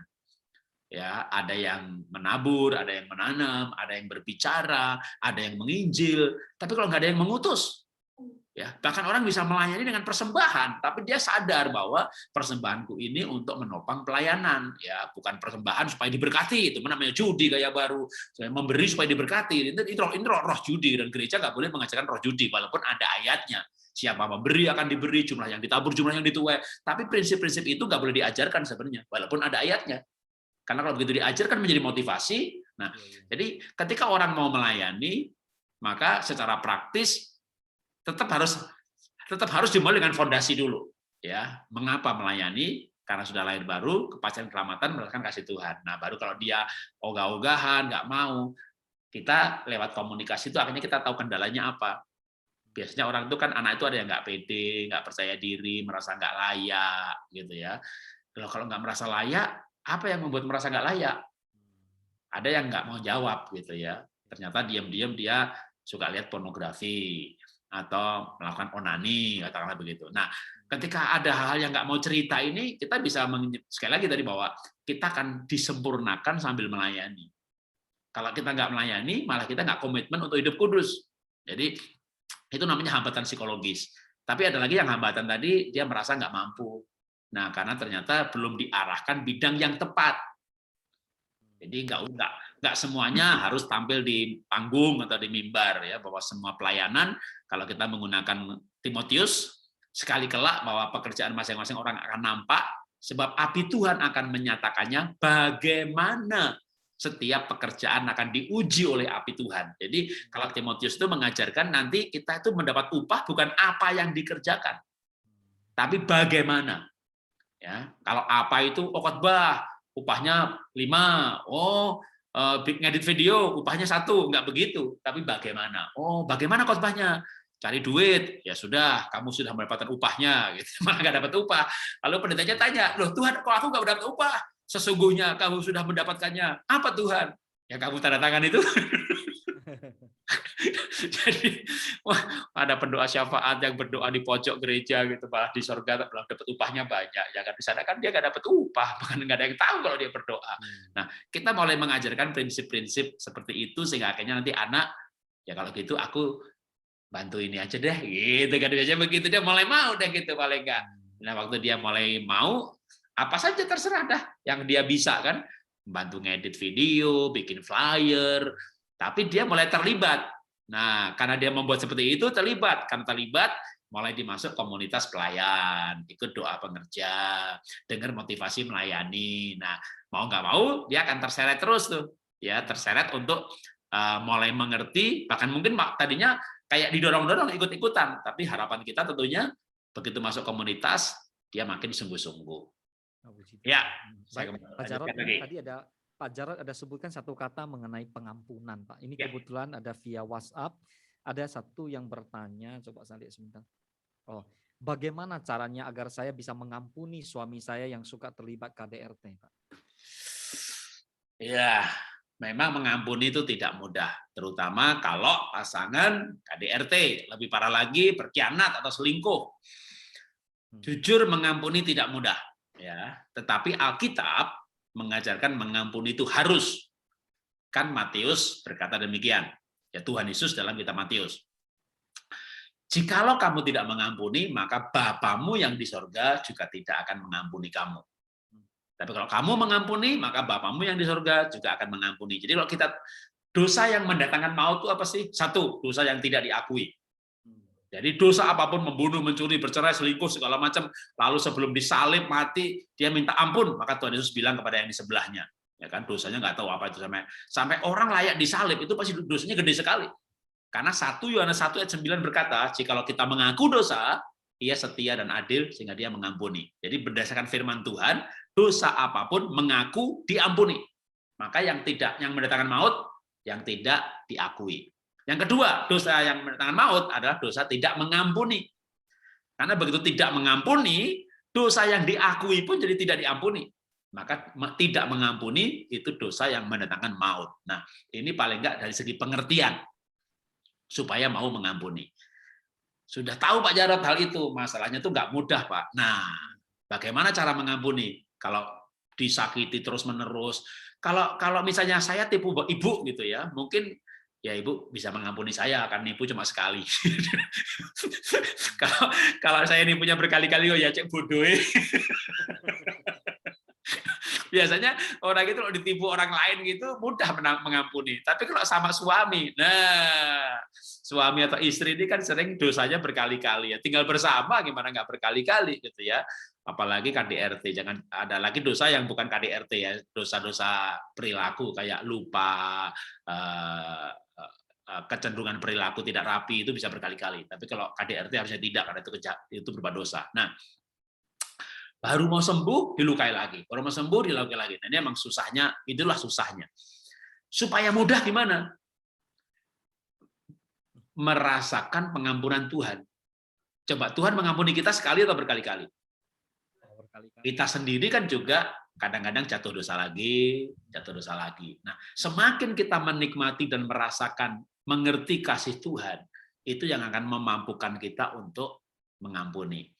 Tapi kalau KDRT-nya sampai menyangkut nyawa ya, ada yang Pak, saya sama suami ada yang bertanya ke saya nih lewat WA gitu. Saya dicekik Pak, kepala saya dijedukin ke tembok Pak. Bahkan itu dengan kata-kata yang mengancam, hancurin lo kepala lo, mati lo sekalian. Jadi benar-benar ini kejam sekali Pak lo. Kalau KDRT-nya sampai menyangkut nyawa, Anda boleh lari, tidak bercerai, tapi Anda boleh pulang kampung, boleh ke rumah orang tua. Ya nanti, tapi tidak bercerai ya, jangan bercerai. Pulang untuk selibat atau pulang untuk berdoa. Ya kalau selibat kayaknya jangka panjang banget gitu. Ini kan harusnya kan pulang jangka pendek. Nah, nanti kalau suami menjemput, nah kita minta dia berjanji gitu ya. Udah Pak berjanji, diulangin lagi, ya pergi lagi. Jadi kalau KDRT-nya sampai berkali-kali, ya Anda perlu mengambil sikap untuk mengamankan. Jadi misalnya kalau sampai KDRT-nya ada ya sampai berlebihan, sampai menyangkut nyawa gitu. Jadi terutama kalau keluarga kan jauh. Yang paling bagus itu RT, RW, tetangga kanan kiri. Terdekat. Kalau sampai betul-betul KDRT itu mengancam nyawa, ya. Tapi kalau KDRT-nya nggak mengancam nyawa, pertengkaran, nah selain mengampuni itu menyiasati. Kapan ibu ditempeleng? Oh. Waktu saya bikin masak yang enak banget, Pak. Kesukaannya dia. Nggak mungkin lah. Masakanmu enak banget, Pak. Nggak mungkin. Itu hanya orang gila itu. Saya yakin suami yang KDRT juga mungkin orang nggak gila gitu ya. Biasanya orang itu KDRT, Pak suami saya tuh ribut terus, Pak gitu. Sukanya bikin keributan. Sama siapa ributnya? Ya sama saya. Nah itu dia. Nggak ada lah suami itu suka, Pak suami saya tuh ribut. Sama siapa? Sendirian tuh di kamar ribut. Orang ribut itu sama lah. Berarti orang ribut itu butuh partner. Ya kan? Makanya jangan jadi partner keributan. Udah ribut dibantah, ya pasti tambah ribut gitu. Wong orang ribut itu senjatanya apa sih? Waktu ibu bantah, bantahnya ibu itu dibantah lagi. Coba diem aja, diem aja, diem. Lama-lama habis pelurunya dia. Lama-lama dia kehabisan peluru. Bahkan mungkin dia akan nantang, jawab, jawab gitu. Tujuannya supaya kalau ibu jawab, dia akan jawab balik. Dia suruh jawab, jawab, diem aja. Maaf ya Pak, maaf ya Pak. Iya deh Pak, gitu aja dah. Supaya iya apa loh. Kita bilang iya aja dibantah lagi gitu kan. Ya udah diem aja, diem aja udah. Lama-lama dia kehabisan pelurunya. Jadi orang ribut itu kan ada partner ributnya. Ya, sama juga KDRT. Kadang memang misalnya ibu bantah, ibu bales. Coba ingat-ingat ya. Sampai juga kayak wah, apa suami saya tuh anak saya digebukin gitu. Coba ingat-ingat kapan dia gebuk anaknya? Waktu nggak bikin PR, nilainya jelek. Anak nilai jelek digebuki juga salah. Itu saya bukan membela, itu nggak benar. Tapi kan nggak mungkin, Pak nilaiku 10. Kurang ajar kamunya.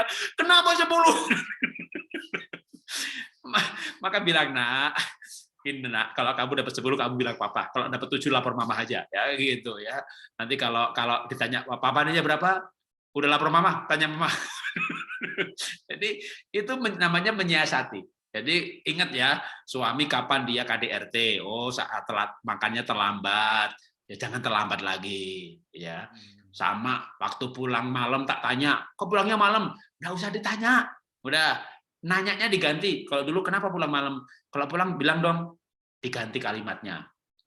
Pak, aku tuh kalau kamu pulangnya malam nggak bilang tuh aku mikir kamu tuh makan atau belum. Nah, yang dipikiri suaminya ya, kamu sudah makan atau belum? Berarti kita mikirin dia. Jangan begini, Pak, kalau kamu pulang malam, aku tuh khawatir. Ya terserah kamu khawatir apa enggak.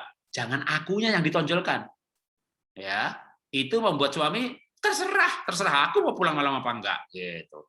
Makan apa? Sama siapa? Nggak usah nanya. Jadi coba pertanyaannya diganti ya. Laki-laki tuh nggak suka diinterogasi gitu ya. Pak, kalau kamu tuh pulang malam, aku tuh mikir kamu tuh udah makan atau belum. Nanti kamu mahnya kambuh. Kadang aku mikir mau makanannya tuh kalau tak masukin kulkas, ntar kamu belum makan. Jadi kamu. Jadi kalimat itu membuat merasa dia diperhatikan. Tapi kalau kalimat itu merasa dia diserang, udah KDRT lagi, tempeleng lagi. Cuma makanya kapan ditempeleng, kapan dibentak, kapan digampar, itu kan kita pasti punya kenangan dong, track record sejarah ya. Nah, itu namanya menyiasati. Jadi kalau kita bisa menyiasati plus mengampuni. Menyiasati itu gunanya supaya kita frekuensinya mestinya makin lama makin berkurang. Oh, dia tempeleng kalau dibantah, ya udah jangan bantah lagi. Emang kadang mungkin kalau kita sendiri juga orang pinter sama pinter gitu kan, ya kita bisa bantah, masa nggak bantah. Memang dia tuh yang salah loh Pak gitu ya sudah.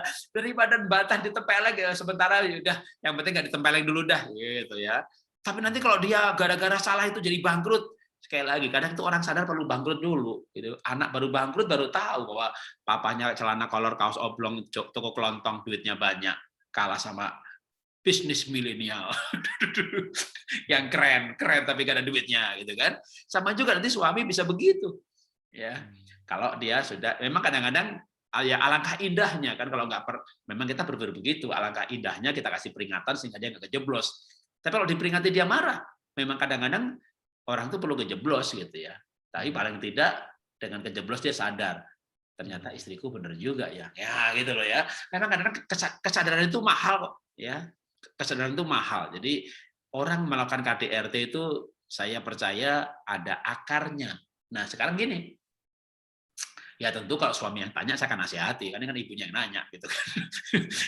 Dan daripada saya bela ibu gitu ya, lebih baik ya menurut saya tentu ya kita simpati dengan ibu yang mengalami KDRT. Maka tadi kalau kalau berbahaya bisa mengungsi, bisa pulang ke orang tua. Ya, bukan berarti bercerai, tapi kita harus menyelamatkan diri. Ya.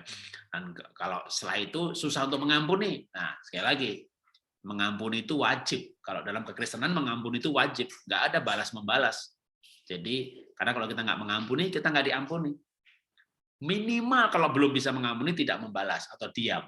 Nah, nanti kekuatan mengampuni itu datangnya dari Tuhan. Memang kita nggak sanggup sih, mana-mana sanggup kita mengampuni. Tapi kesanggupan mengampuni karena kita merasakan pengampunan dari Tuhan. Kalau kita mengalami KDRT, pengkhianatan, pasangan selingkuh, atau kalau saya dulu pernah ditipu orang, padahal nabung bertahun-tahun untuk beli tanah, ya, wah tanahnya kosong, nggak ada sertifikatnya, dipatok orang lain, waduh, sampai akhirnya kita bisa berdua suami istri berdoa melepaskan hak Tuhan. Kalau dibayar syukur enggak ya sudahlah, kita udah lupakan sajalah gitu. Tapi gimana mengelupain setahun, 2 tahun, 3 tahun, 5 tahun, masalahnya berlarut-larut sampai betul-betul kita belajar, kita pernah mengalami yang namanya berdoa melepas hak. Untuk sesuatu yang kita kumpulkan bertahun-tahun. Jadi tidak mudah. Saya terus terang mengampuni itu tidak mudah ketika itu suatu hal yang besar. Gitu ya. Makin besar ditipunya, makin susah mengampuninya. Makin besar pengkhianatannya, makin susah mengampuninya. Makin kita mencintai, makin luka juga. Kalau kita dipukul sama orang jahat, mungkin lebih mudah mengampuni. Tapi dengan orang yang kita cintai, yang kepadanya kita mengabdi, masa depan kita serahkan kepada dia, kita makin susah mengampuni. Kita ditipu oleh orang yang kita kagumi, kita juga makin susah, kita makin dalam kecewanya.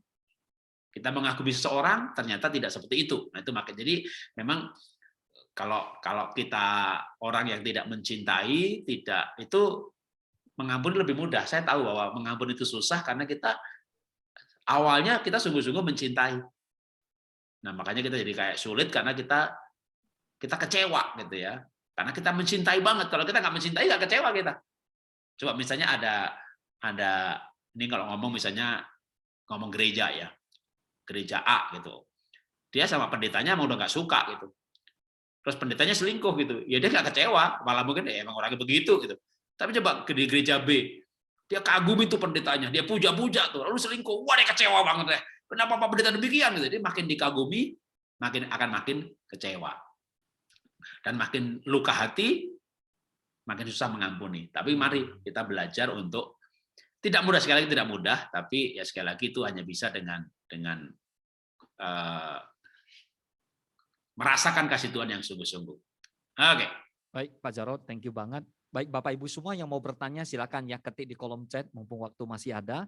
Pak Jarod, lanjutan dari pertanyaan berikutnya adalah jika suami dan istri tidak searah lagi dalam perkawinan. Nah, ini kembali ke integritas dalam keluarga ya. Jika suami atau istri tidak searah lagi dalam perkawinan mereka, dapatkah mereka berpisah dan menikah lagi dengan pria atau wanita lain? Alkitab tidak memberikan peluang untuk bercerai kecuali porneia, kebejatan seksual. Jadi misalnya istri selingkuh ketahuan, apalagi kalau nggak ketahuan ya, hanya diduga, hanya ada fotonya di hotel, di lobi lagi, di lobi hotel kan belum tentu di kamar seks gitu ya, itu nggak boleh.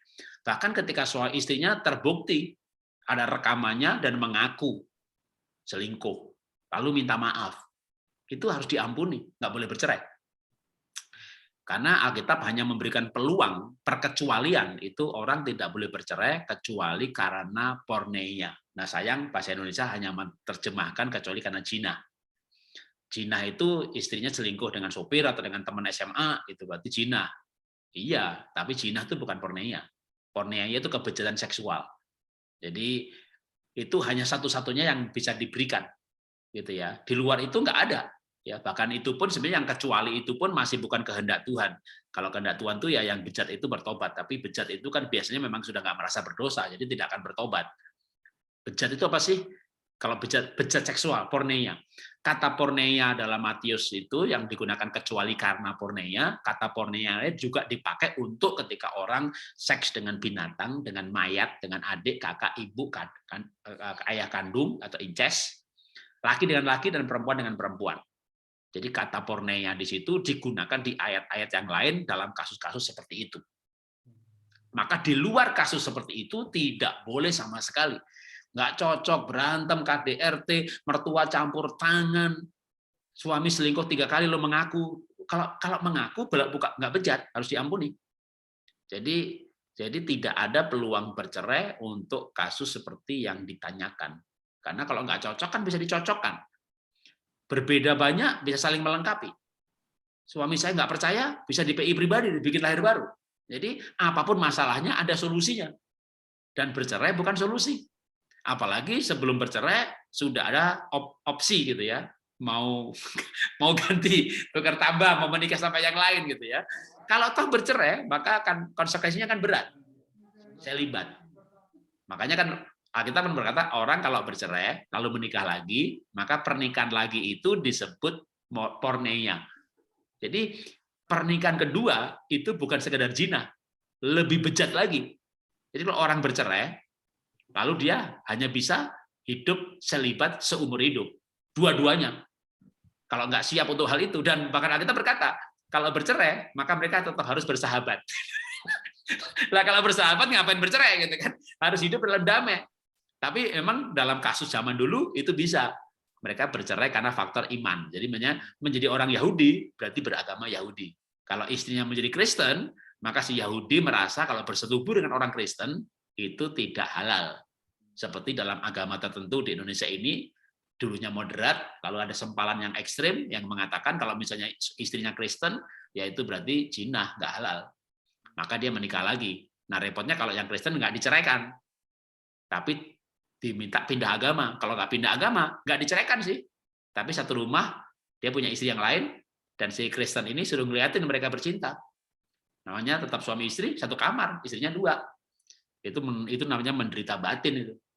Nah, dalam kasus-kasus seperti itu pun gitu ya, itu cerai tetap tidak. Tapi dulu diizinkan. Nah, kalau bercerai, maka dia nggak boleh membenci mantannya. Tapi dia harus selibat. Jadi kalau dulu orang Yahudi, pasangannya, karena dua-duanya kan Yahudi dong dulu, nggak ada Kristen kan. Tuhan Yesus datang, pengikutnya disebut Kristen, muncullah orang Kristen. Tapi bagi orang Yahudi, Kristen itu kan sesat. Maka dilempari batu, dibunuh. Ya. Nah, ketika seorang misalnya suami istri Yahudi dua-duanya, istrinya menjadi Kristen, nah maka dalam hal ini Paulus berkata ini, kalau diceraikan, maka yang diceraikan ini harus hidup berdamai dengan yang menceraikan. Karena bercerainya soal iman. Jadi yang Kristen diceraikan, dia tidak menikah lagi, dan dia hidup berdamai dengan si mantan dalam arti tidak dendam, tidak benci. Tapi kalau misalnya alasan nggak cocok, karena mertua campur tangan, ekonomi, suamiku berjudi, bertobat pasti nggak berjudi lagi. Suami saya terikat pornografi, bertobat pasti nggak terikat pornografi. Jadi apapun masalahnya ada solusinya. Kalau masalahnya karena nggak sepadan, nggak satu jalan, dibikin satu jalan. Nggak sejalan lagi. Dulu waktu pacaran satu jalan, karena komunikasi, rajin bicara. Memang setelah menikah ini banyak masalah kan, nggak satu jalan, tertutup keuangan. Nah, masalah-masalah itu dibereskan, diselesaikan. Jadi perceraian bukan solusi. Kalau mungkin saya memberikan contoh itu nasihatnya Gary Chapman. Gary Chapman punya 2 buku. Buku yang pertama namanya Bahasa Cinta, Love Language, 5 bahasa cinta. Buku kedua dari Gary Chapman judulnya Loving Solution, solusi cinta. Dalam buku yang kedua ini ada data. Dari 100% orang yang menikah, ya dari ribuan responden, tapi kesimpulannya dari 100% orang yang menikah, maka di Amerika 40-an% yang bercerai. 40% ini 95%-nya menikah lagi, hanya 5% selibat, dan itu pun kebanyakan yang selibat ini perempuan. Nah, yang menikah lagi, pernikahan kedua ini, ternyata angka perceraiannya 70%. Jadi, pada pernikahan kedua, ketidakbahagiaan lebih tinggi. Maka Gary Chapman memberikan saran bahwa Bercerai itu bukan solusi. Solusi itu adalah cinta kasih. Solusi itu pemulihan. Jadi apalagi inisiatif bercerai dan menceraikan tidak boleh dari pihak yang Kristen. Kalau yang dalam kasus beda agama, dia diceraikan karena agamanya. Bukan karena yang lain ya. Jadi ada ibu, Pak saya diceraikan suami gitu. Kenapa? Kami beda agama. Lalu suaminya ketemu. Soal agama saya nggak masalah Pak. Tapi dia itu bohong, korupsi duit. Waduh, ini nggak boleh ini. Jadi, tapi itu memang kenyataan beda agama. Tapi ternyata suaminya nggak mempermasalahkan agamanya. Nah ini menggunakan ayat bahwa dia diceraikan karena agama. Bukan, padahal bukan karena agama. Karena memang ada masalah dengan keuangan. Nah ini istri harus bertobat dan balik ke suaminya walaupun suaminya beda agama. Nanti dia hidup benar malah harus lebih saleh daripada suaminya, supaya dengan demikian 1 Petrus 3 ayat 1-7 istri yang saleh ini memenangkan suaminya. Jadi bukan istri malah yang tidak saleh gitu. Jadi dalam kasus seperti yang ditanyakan maka itu tidak boleh bercerai. Baik Pak Jarod, thank you. Ini karena waktu juga saya coba membantu satu jemaat lagi karena beliau agak mendesak via WhatsApp ke saya. Banyak sih sebenarnya pertanyaan dia. Cuman coba saya bantu simpulkan jadi satu pertanyaan ke Bapak. Habis itu Pak Jarod kasih satu statement kesimpulan. Nah setelah itu kita akan masuk ke sesinya Pak Gede. Pak Jarod, saya mau bertanya nih, ada teman saya yang melayani tetapi jatuh dalam dosa. Saya ulangi Pak ya, ada teman saya yang melayani nih, tetapi jatuh dalam dosa. Apakah itu karena tidak ada integritas dan nilai hidup? Nah lanjutannya di bawahnya adalah, apabila demikian, ada lagi satu yang suami ketahuan selingkuh dan minta ampun sama sang istri, tetapi sang istri tidak mengampuni. Apakah boleh berpisah? Itu Pak. Ya, melayani tapi jatuh. Ya emang namanya jatuh ini sebabnya bisa macam-macam ya. Kan orang jatuhnya juga bisa macam-macam. Ada yang jatuhnya keuangan, ada yang jatuhnya perempuan atau perzinahan. Ya, yang pasti orang jatuh benar. Kalau pertanyaannya apa karena nggak punya integritas? Ya betul, menurut saya nggak punya integritas, nggak punya nilai hidup. Kan integritas tadi adalah kejujuran, nilai hidup, cinta dan takut akan Tuhan. Yang pasti di sini mungkin dia orangnya jujur masih bisa ya. Keuangan dijujur, semuanya jujur, tapi yang pasti dia nggak takut Tuhan. Kalau takut Tuhan kayak Yusuf aja dia nggak jatuh, padahal digodain dari hari ke hari karena dia takut akan Tuhan. Jadi kalau dia jatuhnya dalam hal keuangan, ya berarti dia nggak punya nilai hidup. Jadi sebenarnya dirangkum yaitu integritas. Nah, kalau ada pasangan yang jatuh lalu minta ampun tapi misalnya istrinya nggak mengampuni, tetap tidak boleh berpisah, tidak bercerai karena pengampunan itu kadang butuh waktu. Ya, jadi misalnya minta ampun, gak diampuni, ya harus terus memohon dalam arti supaya akhirnya diampuni. Kalau pihak istri nggak mau mengampuni, mungkin nggak mau tapi belum bisa, karena emang mengampuni itu sulit sekali. Mengampuni itu sulit sekali. Ya, ada juga yang begini, misalnya saya ampuni tapi saya nggak mau balik lagi. Jadi saya ampuni tapi cukup untuk disakiti 1 kali. Saya akan selibat sampai mati, misalnya begitu. Ya, tapi dia harus mengampuni. Kalau si istri ini suaminya selingkuh, dia nggak mau mengampuni, hati-hati. Kalau nggak mengampuni, Tuhan nggak akan ampuni. Ya, tapi kadang untuk balik lagi belum mau. Ya, nggak apa-apa, karena memang balik lagi itu kan butuh waktu ya. Jadi saya pernah berjumpa seorang wanita yang suaminya pendeta lagi hamba Tuhan. Bahkan tingkatnya nasional karena khotbah kesana kemari gitu. Suaminya selingkuh. Nggak cuma 1 orang lagi ternyata, beberapa orang. Waduh, istrinya sakitnya juga minta ampun. Dan dia ketika suaminya mau balik itu juga dia bingung gitu. Dia lebih sudah sempat suaminya tuh sempat jatuhnya tuh 8 tahun lagi perginya. Jadi dia sempat 8 tahun itu menikmati kesendirian. Selibat, melayani Tuhan, bahkan bisa tenang. Begitu mau balik suaminya, dia malah bingung nih. Ini si pengganggu datang lagi, ntar nyakitin lagi apa enggak gitu ya. Belum lagi kalau dia balik lagi namanya pulih, hubungan seks juga dong. Nah kalau dia sudah sakit gimana? Jangan-jangan sipilis, jangan-jangan wah berkecamuk. Jadi dari situ waktu saya ketemu sama dia itu, dia cerita gitu, bener loh mengampuni itu nggak gampang loh, nggak sesimpel mengampuni pulih itu, rentetannya banyak banget gitu. Jadi kalau belum sanggup ya Akhirnya dia tunda dulu, ya dia minta waktu Tuhan, dia minta dikuatkan Tuhan. Akhirnya dia minta tanda dari Tuhan. Tuhan, saya akan berani ngomong, kalau dia nggak marah berarti ini boleh-boleh gitu ya.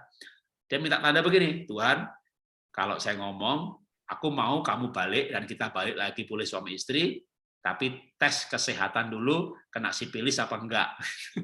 Kalau saya ngomong begini dia marah, udah seumur hidup saya selibat, tidak menikah sampai mati, tapi saya mengampuni, cuma nggak balik. Akhirnya begitu dalam proses pulih itu, dia ngomong, udah berdoa sama Tuhan.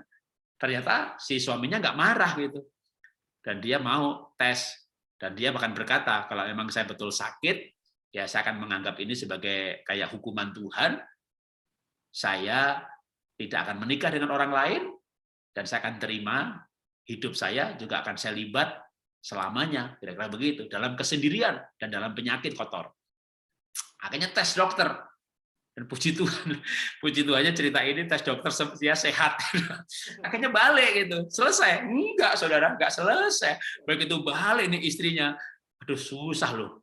Begitu mau bercinta itu kebayang, kalau dia sama si itu gimana ya, kalau sama ini gimana. Dan begitu balik ini ternyata dia dapat informasi tambahan gitu. Ternyata selama pergi itu sama si ini juga loh. Si ini kan teman gereja, sama si itu. Loh itu kan sahabat saya gitu. Waduh, akhirnya dia mengambil keputusan. Saya mau stop kepo. Saya tidak mau tahu lagi dia dengan siapa, bagaimana, dan makin banyak saya tahu, makin sakit hati saya lagi, kambuh lagi. Jadi dia mengambil keputusan untuk tidak mengetahui lagi. Karena begitu satu tahu lagi, memang wanita kan pengen tahu ya, tapi makin tahu makin luka. Gitu. Sampai ini ibu itu berkata, saya mengambil keputusan untuk tidak mau dengar lagi, kalau orang dengar pun, suami kamu dulu sama si ini, ya emang dia sama banyak orang deh. Dia enggak, oh gimana, iya begitu ya, emang dia enggak, karena makin tahu makin luka. Tapi dari situ saya tahu, nggak gampang ya pulih ya, nggak gampang loh, nggak gampang. Jadi pulih itu nggak gampang, mengampuni itu nggak gampang. Tapi itu sebuah pilihan dan keputusan. Itu sebuah pilihan dan keputusan. Dan mereka sekarang nih suami istri yang pulih ini ya termasuk teman, karena mereka juga di KIB ya, Keluarga Indonesia Bahagia, dan melayani. Jadi tapi dari situ saya tahu bahwa pulih itu nggak gampang. Tapi pulih itu harus, menurut saya, pilihan. Karena pilihan selain pulih adalah selibat. Ya, tidak menikah lagi seumur hidup. Dan hidup melayani Tuhan di dalam damai sejahtera. Dalam kesendirian seperti Paulus, ya, dalam kesendirian yang berguna. Kan Paulus sendirian tapi dia berguna. Ya, memang ada tafsir yang mengatakan Paulus pernah menikah, tapi dia itu bisa debatable, paling enggak. Yang pasti Paulus sendirian. Sejak bertobatnya itu dia sendirian. Nah, dalam kesendirian dia jadi rasul, melayani, boleh. Walaupun punya masa lalu, asal yang sekarang, yang penting dulu pernah bercerai, dulu pernah menikah, tapi sekarang bertobat, sungguh-sungguh tidak menikah lagi. Nah, dalam kondisi seperti itu berarti layak melayani. Tapi kalau sekarang terus menikah lagi, panjang ceritanya deh, pro dan kontranya banyak. Boleh nggak melayani kalau itu pernikahan kedua? Ya, kalau kita berkata nggak boleh. Tapi kalau gereja memang ada yang membolehkan. Jadi itu debatable. Jadi kalau mau menyelesaikan masalah ya berarti ada rambu-rambu yang Alkitab atur bagaimana gitu ya. Jadi menurut saya seperti itu. Nah, sebagai penutupnya sekaligus ya, sekali lagi, integritas didasari oleh cinta dan takut akan Tuhan. Perlu saya gabung, bukan hanya takut akan Tuhan seperti konotasi takut setan, tapi cinta Tuhan. Karena cinta Tuhan, sadar Tuhan ada. Yang kedua, didasari karena punya nilai-nilai hidup. Nilai-nilai yang tentu digali dari firman Tuhan. Cinta Tuhan dan nilai hidup inilah yang akan mempengaruhi perilaku. Membangun termasuk integritas. Yang akan bergulung ya, dan diantaranya adalah kejujuran. Ketika orang jujur, maka bisa dipercaya. Karena orang yang punya integritas adalah orang yang perkataan sama perbuatan sama. Pengajaran sama hidupnya sama. Menghidupi yang diajarkan, mengajarkan yang dihidupi. Nggak ada beda antara mimbar dan keluarga. Sehingga memang keluarganya itulah mimbarnya. Kalau mau lebih tajam lagi. Ya. Hidupnya itulah mimbarnya. Soal khotbah itu hanya bagian dari mimbar. Pekerjaan saya itulah pelayanan saya, itulah mimbar saya. Hidup saya ini mimbar saya. Nah, itulah sebenarnya integritas secara keseluruhan. Ya, Tuhan memberkati. Baik, Terima kasih Pak Jarod buat waktunya dan terima kasih buat Bapak Ibu teman-teman semua yang sudah bertanya. Jujur ini masih ada 2 pertanyaan di chat yang belum kebagian waktu untuk dijawab. Mudah-mudahan Pak Jarod berkenan untuk boleh sekalian dilihat-lihat, diintip-intip di situ, nanti bisa di chat. Nah sekarang kita akan siap hati untuk bersama-sama masuk dalam satu pujian, kemudian kita akan masuk ke sesi closing bersama